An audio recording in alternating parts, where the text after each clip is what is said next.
Well, certainly members of the Italian government don't seem to be willing to bow too much to these demands. We've heard from Luigi Di Maio overnight. He wrote on Facebook, "We know we're on the right path, therefore we won't stop." Mr. Salvini was on a trip to Romania saying, "This doesn't change anything. Let the speculators come. Be reassured we are not turning back." And quote, "They," that's the European Commission, "are not attacking a government but a people." So remember, these two party leaders ran on a very Eurosceptic platform in the election. This potentially gives them the kind of confrontation that will help them with their domestic support. And remember, they're not just talking to a domestic audience, they're also talking to market participants. And trying to find a message that will resonate successfully with both is their biggest challenge at the moment. What about externally too? I mean, if you consider how much water there is on the bridge on other countries breaking rules, budget rules. I mean, France was a continual offender in recent years.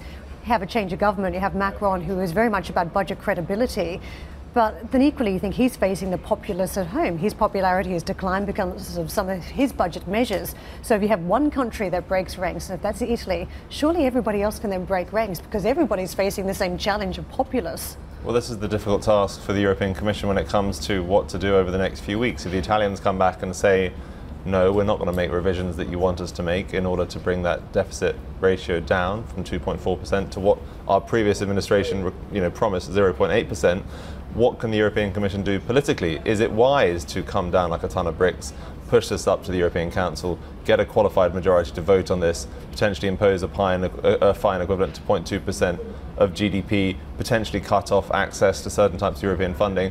Or are they going to allow for some flexibility like we've seen in the past to avoid that kind of populist anger that people like Salvini and Di Maio will no doubt stoke in Italy? Hey everybody, it's Hadley Gamble from our new CNBC Middle East Bureau in Abu Dhabi. Thanks for stopping by. Now to watch more, you can try one of the videos that just popped up on your screen. And don't forget to subscribe.